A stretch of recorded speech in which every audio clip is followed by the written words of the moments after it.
like to use the word immortal because that implies having no risk of dying of any type of cause, not being hit by a truck, the planet not being hit by an asteroid. I don't work on those things.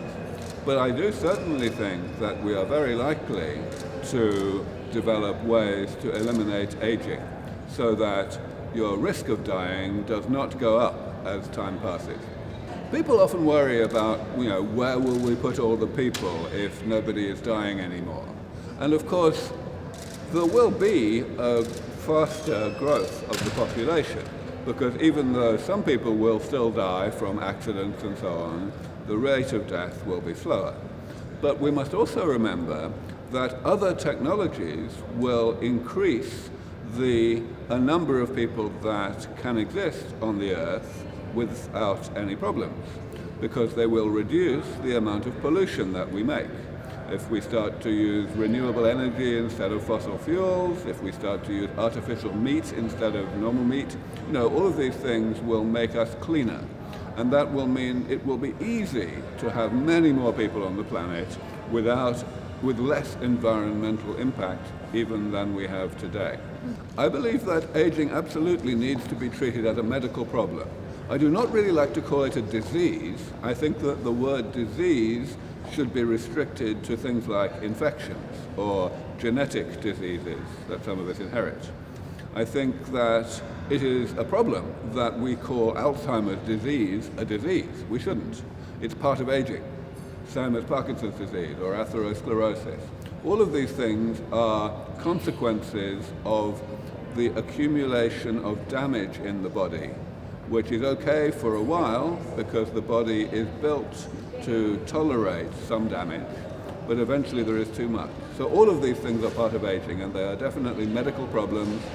We should, in the near future, be able to solve those problems. There will need to be many different treatments, all done at the same time, to treat many different types of damage.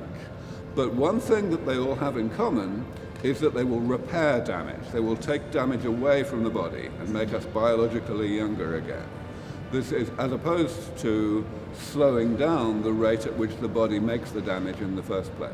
It turns out that slowing down the rate at which damage is created is really difficult. Even though it may sound as though it should be easier than repairing damage, actually repairing damage is much easier. We cannot really point to a single scientific breakthrough that makes this idea more plausible, because we know that all of these types of damage are fatal.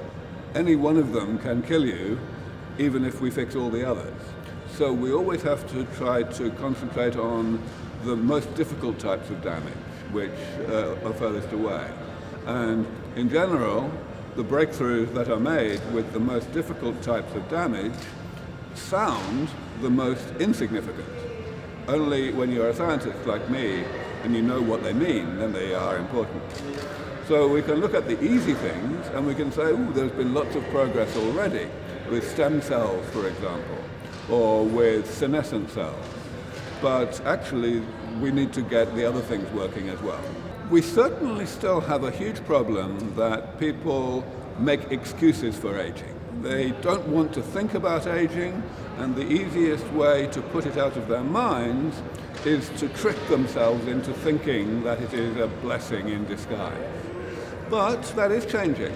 Even 10 years ago, that attitude was much stronger than it is today. It's going away, and quite soon it will have gone completely. I am excited every week, every month. There is something that happens. Because I have the privilege to be a scientist at the forefront of all of this, and many people who work for me are making breakthroughs all the time, that means that I am always excited. But I would not like to point to any one thing. We need to do all of these things at the same time. In Sense Research Foundation, we have many different projects, some of them being pursued within our own laboratories in California. Some of them we support in universities or institutes around the country and around the world.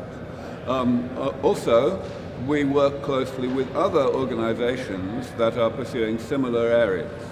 And I now also have a second job, working for a company that is using stem cells against aging. So we need to do all of these things, but in each of these areas we are making breakthroughs all the time.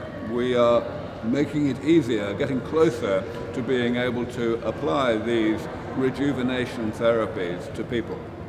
At the moment, we cannot say how soon these technologies will actually be completed. I think we have a 50% chance of getting them working within the next 15 to 20 years. But there's at least a 10% chance that we will not do so for 100 years. So we just don't know. It's the same as with any pioneering technology. But that's okay. A 50% chance is quite enough to be worth fighting for. And what this means is that soon, at some point, we will not have aging anymore, and then there will be no limit to how long people can live. Well, if people do not have aging anymore, then of course we have far more old people, chronologically old, people who were born a long time ago, but we have almost no sick people, right? So we still need medicine in order to keep people healthy, preventative medicine, but we need different types of medicine than what we need today. It's very exciting that conferences such as the Longevity World Forum are happening now.